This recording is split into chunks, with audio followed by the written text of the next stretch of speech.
কবে শেষবার হাসপাতালে গিয়ে এমন একটা মুহূর্তের মুখোমুখি হয়েছেন যেখানে চিকিৎসাকরণের খরচের বহর দেখে পায়ের তলার মাটি সরে গেছে?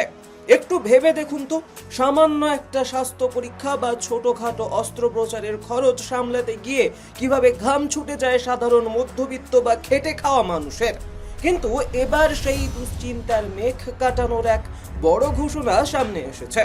বাংলার মানুষের সামনে চিকিৎসা সেবার ক্ষেত্রে নতুন দিগন্ত খুলে যাওয়ার সম্ভাবনা তৈরি হয়েছে, যার কেন্দ্রবিন্দুতে রয়েছে দেশ জুড়ে বহুল আলোচিত আয়ুষ্মান ভারত স্বাস্থ্য প্রকল্প।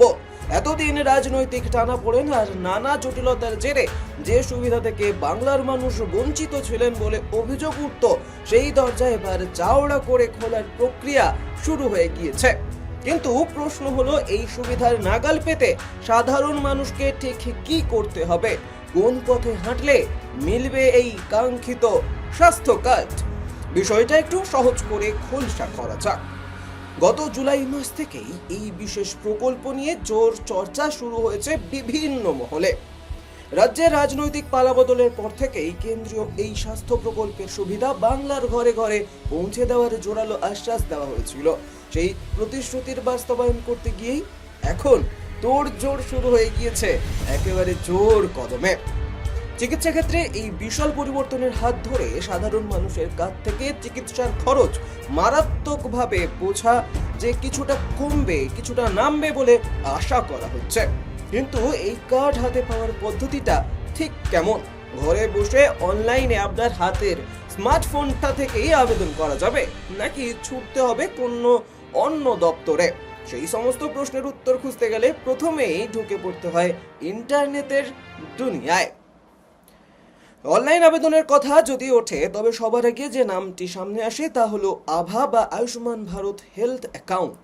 এর জন্য নির্দিষ্ট সরকারি ওয়েবসাইটে গিয়ে খুব সহজ প্রক্রিয়াতেই শুরু করা সম্ভব আপনার রেজিস্ট্রেশন। সেখানে অনলাইনে কার্ডের জন্য আবেদন করার অপশনে ক্লিক করার পর মূল ধাপ শুরু হয়। তবে শুধু ওয়েবসাইটই একমাত্র রাস্তা নয়। বর্তমান প্রযুক্তির যুগে এই কাজ আরো সহজ করতে চলে এসেছে বিশেষ মোবাইল অ্যাপ্লিকেশন। অর্থাৎ আপনার হাতের যে মোবাইল, তার অ্যাপেই কেউ চাইলে নিজের স্মার্টফোনের অফিসিয়াল অ্যাপ ডাউনলোড করে সেখানে মোবাইল নম্বর দিয়ে লগ ইন করতে পারেন।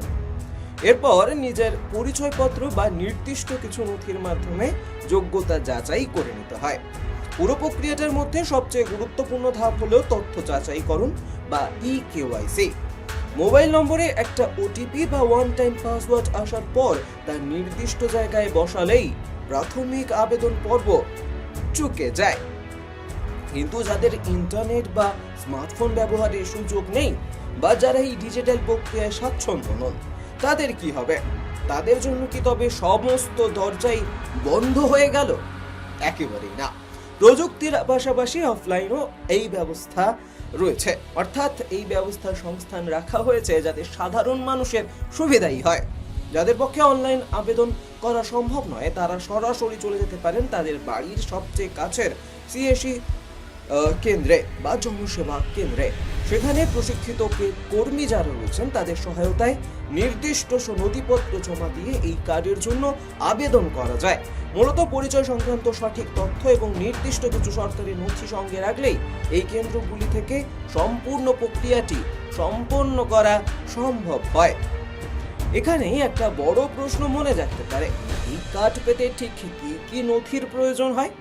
এই পুরো প্রক্রিয়ায় সবচেয়ে বড় এবং অপরিহার্য অঙ্গটি হলো পরিচয় এবং ঠিকানা প্রমাণ করার উপযুক্ত দলিল।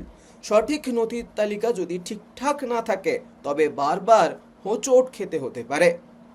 সাধারণ মানুষের যে পরিচয় যাচাইয়ের জন্য মূল যে দলিল হিসেবে ব্যবহার করা হয় তা সরকারি স্বীকৃত পরিচয়পত্র, যার মাধ্যমে একজন নাগরিকের বৈধতা নিশ্চিত করা যায়। সেই সঙ্গে পরিবারের সঠিক তথ্য এবং প্রয়োজনীয় অন্যান্য প্রমাণপত্র হাতে রাখতে হয়, যাতে যাচাইকরণের সময় কোনো রকম আইনি বা প্রশাসনিক জটিলতা তৈরি হতে না হয়, অর্থাৎ আপনাকে যেন কোনো ঝামেলায় পড়তে না হয়। এবার একটু গভীরে গিয়ে ভেবে দেখা দরকার, কেন এই কার্ডটি সাধারণ মানুষের জীবনে এত বড় প্রভাব ফেলতে পারে। আমাদের দেশে আকস্মিক কোনো বড় রোগ ব্যাধি বা দুর্ঘটনার কবলে পড়লে একটা পরিবারের আর্থিক মেরুদণ্ড কিভাবে ভেঙে যায় তা কারোর অজানা নয়। সঞ্চয়ের শেষ সম্বলটুকু বিক্রি করে কিংবা চড়া সুদে ঋণ নিয়ে চিকিৎসাকরণের খরচ মেটানোর করুণ দৃশ্য আজকাল দেখা যায়, অর্থাৎ দিন হামেশাই আমরা দেখতে পাই। এই ধরনের সংকটময় পরিস্থিতিতে এই স্বাস্থ্য কার্ডটি একটি রক্ষা কবচ হিসেবে কাজ করতে পারে। চিকিৎসা সংক্রান্ত বড় খরচের ধাক্কা থেকে পরিবারগুলোকে রক্ষা করতেই এই সর্বধরনের সর্বজনীন সুরক্ষার উদ্যোগ নেওয়া হয়েছে। শুধু আবেদন করলে কি কাজ শেষ? কার্ড হাতে পাওয়ার পর তার সঠিক ব্যবহার সম্পর্কেও সম্যক ধারণা থাকা দরকার। অনেকেই ভাবেন আবেদন করার সঙ্গে সঙ্গেই বুঝে সুবিধা মিলবে, কিন্তু এর পেছনে একটা নির্দিষ্ট প্রশাসনিক প্রক্রিয়া রয়েছে। সমস্ত তথ্য যাচাই করার পর এবং নিয়মিত সমস্ত শর্ত পূরণ হওয়ার পরেই চূড়ান্ত কার্ডটি হাতে পাওয়া সম্ভব। এই সময়ের ব্যবধানটুকু ধৈর্য ধরে অপেক্ষা করতে হয় আবেদনকারীকে। পুরো বিষয়টা যদি আমরা একটু অন্য জায়গায় থেকে একেবারে গুছিয়ে এক জায়গায় আনি, তবে দেখা যাবে চিকিৎসাকরণের খরচ সাধারণ মানুষের নাগালের মধ্যে আনার ক্ষেত্রে এটি একটি বড় পদক্ষেপ।